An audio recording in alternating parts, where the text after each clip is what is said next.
Hello लोगोफोर खुलुमबाय। आंनि बे दिनैनि गोदान भिडिअ'आव नोंथांमोन गासिखौबो बरायना लाबाय।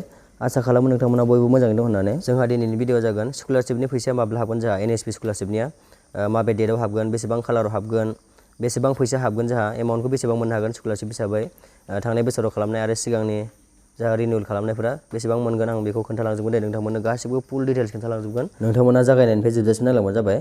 आरो नोंथांमोना सोंहरबाय थादोंमोन ना स्कलारशिपनि फैसा हाबगोन ना हाबला, जोंहा गासिखौबो मोनजोबगोन दे। जोंहा फैसाखौबो नायनो हासिगोन बेसेबां हाबगोन। आं गासिखौबो टटेल जागायनायनिफ्राय जोबजासिम A to Z खोन्थाजोबगोन, नोंथांमोना नायलांबाय थाबानो जाबाय। आरो कमेन्ट लिरहर दे, जाय बिथांमोना माबा मोनसे सोंनो गोसोबा कमेन्टआव लिरहरबानो जाबाय। जोंहा स्कलारशिपनि फैसाखौ थांनाय बोसोरनिखौबो मोनाखै दे, रिनिउल आरो फ्रेस मोननायखौबो, आरो बै खेबसे थांनाय बोसोरनिखौबो जोंहा मोनाखै दे। बेनिखायनो नोंथांमोना कमेन्टआव सोंहरबाय थादोंमोन जोंहा स्कलारशिपनि फैसाखौ मोनगोन मोनला। सिगांबो खालामदोंमोन आरो दा खालामजागोन खालामजाला। सिगांनि फैसाखौनो मोनाखै, दा आरो रिनिउल खालामजागोन खालामजाला, एबा गोदान एप्लाइ खालामजागोन खालामजाला। नोंथांमोननो आं गासिखौबो खोन्थालांगोन, नोंथांमोना भिडिअखौ जोबजासिम नायलांबाय थाबानो जाबाय। जोंहा बे NSP स्कलारशिपआ बोसोराव खेनसे फैबाय थायो नालाय, देग्लाय एप्लाइ खालामबा खालामासि मोनो बेबायदि आरोना। जोंहा स्कलारशिपआ फ्रेस आरो रिनिउवेल मोननै दं नालाय, जोंहा फ्रेस आरो रिनिउवेल मोननैनिबो फैसा सोनायनि डेटखौ होनानै दोनखानाय दं दे, नोंथांमोना नायबानो जाबाय। आं नटिफिकेसनखौ डाउनलड खालामना खोन्थागोन। पस्ट मेट्रिक आरो प्रि मेट्रिक मोननैनिबो स्कलारशिपनि जा फैसा सोनायनि डेटआ होनानै दोननाय दंखायो दे, आं बेखौ खोन्थाहैनोसै नोंथांमोननो। जाय बिथांमोना दायो OSS फरायगासिनो दं आरो डिग्रि फरायगासिनो दं, आरो हमना ला PG MA फोर लादोंब्ला, हमना ला थांनाय बोसोराव नोंथांमोना रिनिउवेल एबा फ्रेस मोननैखौबो एप्लाइ खालामनो जानो हागौ। फ्रेसबाबो आरो रिनिउवेलबाबो जोंहा मोनसिगोन दे फैसाखौ। हमना ला नोंथाङा थांनाय बोसोराव OSS फार्स्ट इयाराव फरायोमोन, बे समावहाय नोंथाङा फ्रेस एप्लाइ खालामदोंमोन नालाय, देग्लाय नोंथाङा रिनिउवेल एप्लाइ खालामबाय, थांनाय बोसोरनि फैसाखौसो मोनगोन दे जोंहा थांनाय बोसोरनि फ्रेस एप्लाइ खालामनायखौ। आरो हमना ला नोंथाङा डिग्रियावहाय फार्स्ट सेमिस्टाराव फ्रेस एप्लाइ खालामदोंमोन थांनाय बोसोराव, हमना ला दायो नोंथाङा थार्ड सेमाव फरायबाय, दायो नोंथाङा थार्ड सेमिस्टाराव फरायबाय आरो फिफ्थ सेमिस्टाराव फरायगासिनो दंबा, दा थार्ड आरो फिफ्थआव जोंहा रिनिउवेलसो एप्लाइ खालामनांगौ नालाय, थांनाय बोसोराव एप्लाइ खालामनाय जोंहा स्कलारशिपनि फैसाखौ मोनगोन दे। जाय बिथांमोना फ्रेस आरो रिनिउवेल एप्लाइ खालामदोंबा जोंहा मोननैनिबो स्कलारशिपनि डेटखौ होनाय दं नालाय, आं दायो फुल डिटेल्सखौ खोन्थाहैनोसै। आं दायो स्कलारशिपनि अफिसियेल वेबसाइटआव फैबाय दे, नोंथांमोनाबो नायनोबा बेबायदि थांनानै नायहैनो हागोन। आं दायो नैबे डटआव थुबाय, बिदि थुनायनि उनावहाय स्किम अन NSP बेयाव थुबाय। बेयाव थुबानो नायनो हागोन दे नोंथांमोना बेसेबां डेटआव हाबगोन नुखायो नालाय, जा आसाम स्टेटनि स्किम नालाय आसाम स्टेटआव थुबाय। जोंहा नैथिं नायलांबानो जाबाय, गासिबो लास्ट डेट स्कलारशिप एप्लाइनि जोंहा बेयाव नुजोबो दे, नोंथांमोना नायबानो जाबाय माब्ला लास्ट डेट। दायो जोंहा पस्ट मेट्रिक स्कलारशिपखौ नायग्रोनोसै दे। जोंहा पस्ट मेट्रिक ST स्कलारशिप नै, जोंहा बेखौ नायबानो जाबाय नै। जोंहा post matric scholarship to ST स्टुडेन्टसफोरनि थाखाय नालाय बियो। जोंहा लास्ट डेटआ नै, दा सोलिबाय थानाया जोंहा 15 नभेम्बरसिम नालाय, 15 नभेम्बरावहाय लास्ट डेट जोंहा। दानिया जोंहा नैखौ नायनोसै नै, नटिसखौ नायनोसै। जोंहा बेयाव थुदो, बेयाव थुनानै डाउनलड खालामसै। जोंहा बेयावनो PDF आव होखानाय दङ माब्ला जोंहा फैसाखौ मोनगोन। दायो आं डाउनलड खालामबाय। डाउनलड खालामनायनि उनावहाय नै अपेन जाबाय। नोंथांमोना एसे स्क्रल डाउन खालामबानो जाबाय, गाहायथिं नायदो। दायो आं नोंथांमोना एसे गाहायाव थांना खोन्थानोसै। नोंथांमोना बेयाव नायबानो जाबाय दे, टेबोलावहाय नैयावहाय फैसाखौ जोंहा बेसेबां मोननो हागोन, नैयाव माखासे डिटेल्स होनाय दं दे। जा बेयाव होनाय बायदि एकुरेट जाया दे, नैयाव नायबानो जाबाय नै, बेयाव हस्टेलार आरो डे स्कलार, जा कलेजाव थांलाय फैलाय खालामनाय आरो हस्टेल थाग्राफोरा बांसिन मोनो दे।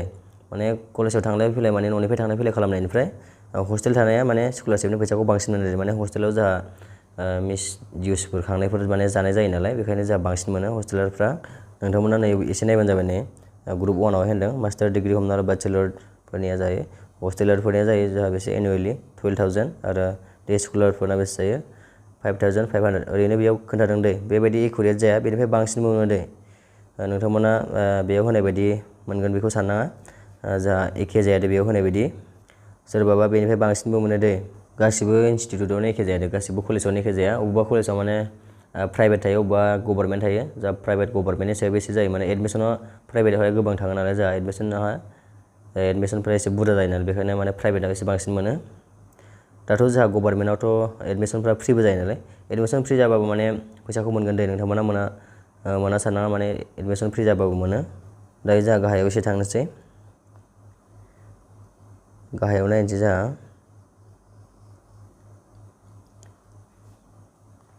दानिया नैबेयाव नायदो नोंथांमोना, दानिया नोंथांमोना नैबेयाव नायदो, announcement and timeline of the स्किमनि एनाउन्समेन्ट आरो टाइमलाइन दे, जोंहा टाइम डेट दं नालाय।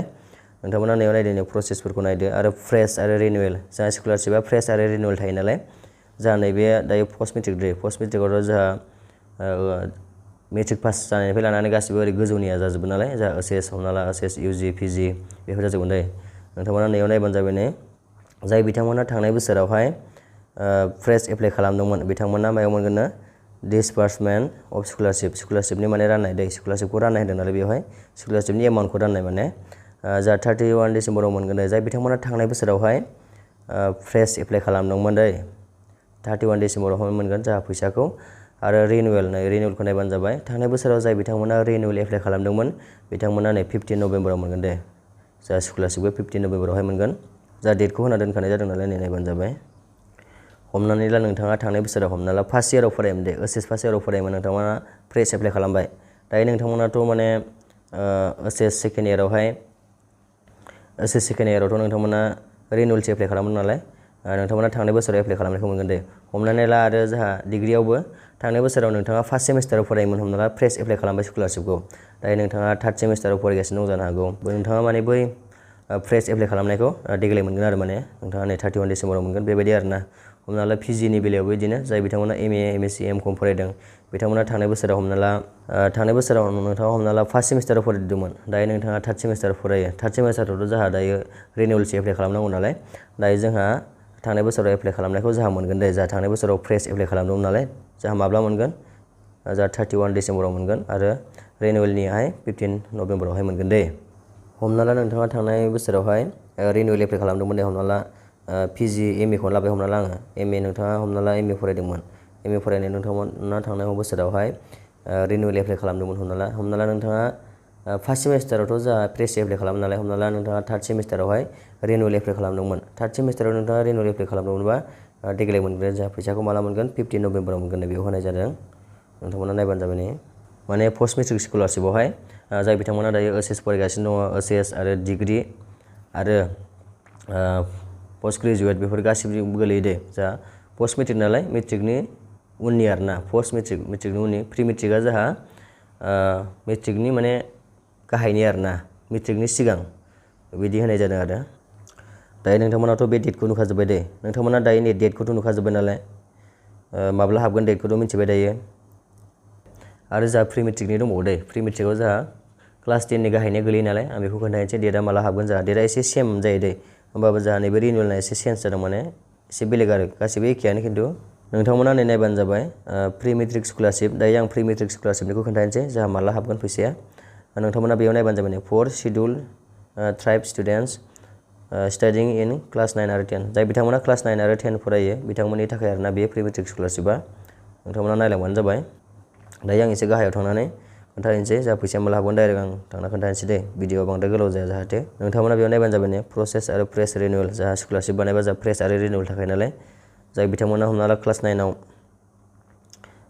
जाय बिथांमोना क्लास 9आवहाय फ्रेश स्कलारशिप एप्लाइ खालामदोंमोन बिथांमोना थांनाय बोसोराव जाय फ्रेश स्कलारशिप एप्लाइ खालामदों बिथांमोना 31 अक्ट'बरावहाय मोनगोन एमाउन्टखौ आरो हमना ला नोंथाङा थांनाय बोसोरावहाय रिनिउवेल स्कलारशिपखौ एप्लाइ खालामदोंमोनब्ला हमना ला दायो नोंथाङा UG एबा डिग्रि फार्स्ट सेम एबा थार्ड सेमाव फरायदों जानो हागौ नोंथांमोना बे रिनिउवेल स्कलारशिपनि फैसाखौ जा 31 अक्ट'बराव मोनगोन आरो हमनानै ला नोंथाङा थांनाय बोसोराव फ्रेश स्कलारशिपखौ एप्लाइ खालामदोंमोन दे हमना ला फ्रेश एप्लाइ खालामदोंमोन स्कलारशिपखौ नोंथांनिया 31 अक्ट'बराव हाबगोन फैसाया आरो रिनिउवेलना जाहैबाय नोंथाङा थांनाय बोसोराव रिनिउवेल एप्लाइ खालामदोंमोनबा 31 अक्ट'बराव हाबगोन दे फैसाया 31 अक्ट'बरावथ' गाबोन नालाय हाबगोन हाबा नायनोसै स्कलारशिपखौ नोंथांमोना स्कलारशिपनि फैसाखौ माने बेसेबां हाबगोन नोंथांनाव बेखौ नायनो गोसोब्ला कमेन्ट लिरना हरबानो जाबाय आं भिडिअ लाबोनो होगोन नोंथांमोननो नेक्स्ट भिडिअ नोंथांमोननो लाबोगोन जाय स्कलारशिपनि फैसाखौ नायनो गोसो एमाउन्टखौ नायनो गोसो जादोंब्ला नोंथांमोना कमेन्ट लिरना हरबानो जाबाय जाय एक्साइटेड जादों नोंथांमोना आंनि बे भिडिअखौ जोबजासिम नायनायनि थाखाय गोजोननाय थाबाय नोंथांमोना बे आंनि बड' स्टुडेन्ट फेमिलि इउटुब चेनेलखौ साबस्क्राइब खालामाखैब्ला अननानै साबस्क्राइब खालामना होदो जाहाथे नोंथांमोना गोदान आपडेट्सखौ थाब मोननो हानाय बायदि